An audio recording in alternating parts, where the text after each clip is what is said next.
سب سے پہلے یہ سمجھیے کہ شہادت کے لفظی معنی کیا ہے۔ شہد یشہد کے معنی ہے موجود ہونا۔ شاہد وہ ہے جو موجود ہے۔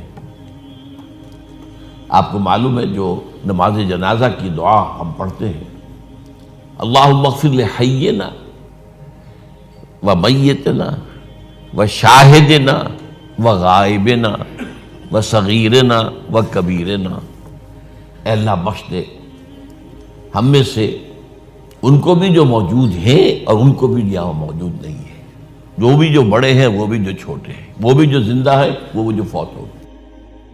تو شاہد کے معنی ہے موجود ہونا۔ شاہد یشہد موجودگی، یہ ہے اصل سینس، اصل بنیاد۔ البتہ یہاں سے اٹھ کر یہ لفظ دو مزید معنی میں استعمال ہوتا ہے۔ پہلا مفہوم ہے گواہی۔ اب اس کا تعلق کیا ہے؟ اصل گواہی اسی کی ہوتی ہے جو وقوع پر موجود ہو، جس کو ہم کہتے ہیں عینی شاہد، جس نے کہ خود اپنی آنکھوں سے مشاہدہ کیا ہو کہ کیا واقعہ ہوا، کیسے ہوا، حادثہ ہوا تھا تو کیسے ہوا تھا، کسی نے قتل کیا تھا تو کیسے کیا تھا۔ تو شاہد کے معنی گواہ اور شہادت گواہی۔ اور دوسرے یہ کہ شاہد کے معنی پیدا ہوئے مددگار۔ مدد وہی کر سکتا ہے جو موجود ہو۔ لاکھ آپ کا چاہنے والا ہے، آپ سے محبت کرتا ہے، آپ پر جان نثار کر سکتا ہے، لیکن موجود ہی نہیں ہے تو کیا کرے گا؟ تو موجودگی ہی کے ساتھ جو ہے وہ مدد اور موجودگی ہی کے بنیاد پر گواہی ہے۔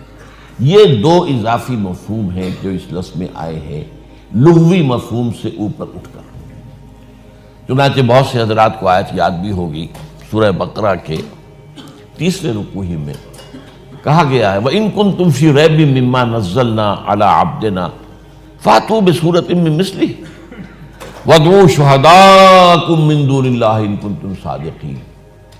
اور اے عرب کے لوگوں، اے قریش، اگر واقعتاً تمہیں کوئی شک ہے اس چیز کے بارے میں جو ہم نے اپنے بندے پر نازل فرمائی ہے صلی اللہ علیہ وسلم، قرآن پر، اگر تمہیں شک ہے واقعتاً کہ یہ ان کا اپنا کلام ہے، انہوں نے خود ہی موضوع کر لیا ہے، یہ خود انہوں نے ہی در حقیقت اپنا ایک تحریر لکھ لی ہے اور اب ہم پر دھونس جما رہے ہیں، یا بعض جگہ یہ بھی آیا ہے کہ ڈکٹیشن لے لی ہے کسی سے، کوئی عجمی جو کہ تورات اور انجیل کا جاننے والا ہے، اس سے یہ ڈکٹیشن لیتے ہیں، یہ سارے حالات و واقعات پچھلے جو بیان ہو رہے ہیں ہم پر آ کر دھونس جماتے ہیں کہ یہ وہی آئی ہے۔ تو اگر تمہیں واقعی شک ہے، یہاں یہ نوٹ کیے واقعی کا لفظ میں کہہ رہا ہوں، لیکن اصل میں انہیں شک نہیں تھا، یہ صرف کہنے کی بات تھی، انہیں شک نہیں تھا۔ وَإِن كُنتُمْ فِي رَيْبٍ، اگر تم واقعتاً شک میں ہو، مِّمَّا نَزَّلْنَا عَلَىٰ عَبْدِنَا فَأْتُوا بِسُورَةٍ مِّن مِّثْلِهِ، تو اس جیسی ایک صورت تم بھی بنا لاؤ۔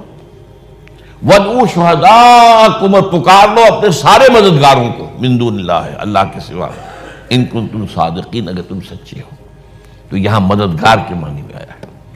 اسی مفہوم میں لفظ آیا ہے یہ سورہ فتح کے آخر میں، هو الذی ارسل رسولہ بالہدی ودین الحق لیظہرہ علی الدین کلہ وکفی باللہ شہیدا۔ وہی اللہ جس نے بھیجا ہے اپنے رسول کو دین حق دے کر اور کتاب دے کر، اپنی قرآن مجید دے کر، الہدیٰ دے کر، تاکہ غالب کریں اس دین کو تمام ادیان پر، اور کافی ہے اللہ بطور مددگار، اللہ کی مدد کے علاوہ اور کسی کی مدد کی انہیں ضرورت نہیں۔ تو شہد شاہد، اور پھر اس سے شاہد لفظ بنا، اس کے معنی موجودگی، شاہد موجود، اور شہدہ گواہی دی، شہدہ مدد کی، یہ تینوں معنی۔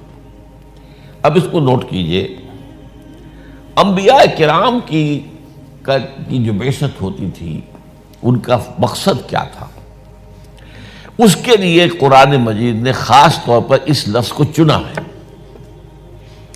یہ لفظ جو ہے کار رسالت کی ادائیگی کے ضمن میں، یہ بنیادی اصطلاح ہے قرآن مجید کی، شہادت۔ کیوں؟ انبیاء کا، رسولوں کا کام یہ ہے کہ اللہ کا جو دین ان کے پاس آیا اس کی گواہی دیں، پہلے زبان سے گواہی دیں، پھر اپنے عمل سے گواہی دیں، پھر اس کا نمونہ پیش کر کے گواہی دیں۔ یہ گواہی دینا تاکہ قیامت کے دن لوگ یہ نہ کہہ سکیں کہ اللہ ہمارے پاس تو تیرا دین پہنچا ہی نہیں تھا، ہم سے محاسبہ کس بات کا؟ غور کیجیے اس بات کو۔ اور یہ بات آئی ہے سورہ نساء کے اندر، بڑی خوبصورت آیت ہے، رسلا مبشرین و منذرین لئلا یکون للناس علی اللہ حجۃ بعد الرسل وکان اللہ عزیزا حکیما۔ ہم نے اپنے رسولوں کو بھیجا، مبشر تھے، نذیر تھے، جو سیدھے راستے پر آ گئے ان کے لیے بشارتیں ہیں، روح و ریحان و جنت نعیم، اور جو غلط راستے پر اڑے رہے ان کے لیے پھر انذار ہے، خبردار کر دینا ہے، جہنم کا تم نوالا بنو گے۔ تو مبشرین و منذرین لئلا یکون للناس علی اللہ حجۃ، یہ لام اور علی یہ دو حروف نوٹ کر لیجیے، حروف جار ہیں یہ۔ لام آتا ہے کسی شے کے حق میں ہونے کو، اور علی آتا ہے کسی کے خلاف ہونے کو۔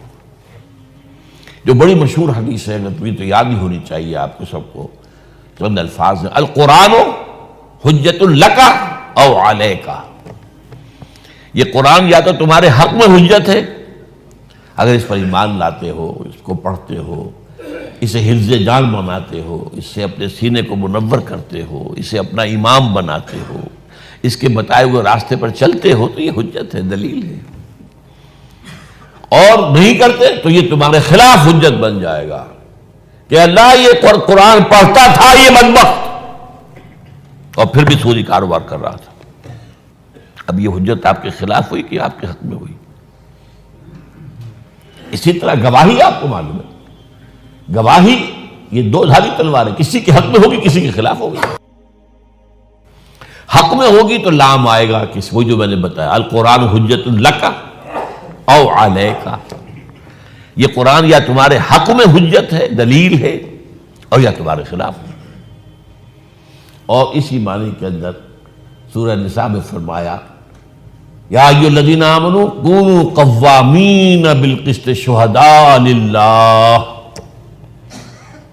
اے اہل ایمان حق اور عدل کے قوام، قائم کرنے والے بن کر کھڑے ہو جاؤ، اور اللہ کے حق میں گواہی دینے والے ہو۔ لام آیا یہاں پہ، شہداء للہ، ایک ہوگا شہداء اللہ، وہ ابھی بعد میں آئے گا، شہداء علی الناس وہ بعد میں بھی آئے گا۔ تو شہادت جو ہے در حقیقت انبیاء اور رسل کی بعثت کا اصل مقصد ہے، تاکہ وہ یہ نہ کہہ سکیں کہ ہمارے پاس تو کوئی بات آئی نہیں، کوئی دعوت آئی نہیں، کوئی پیغامبر آیا نہیں، کوئی نذیر نہیں آیا، کوئی بشیر نہیں آیا۔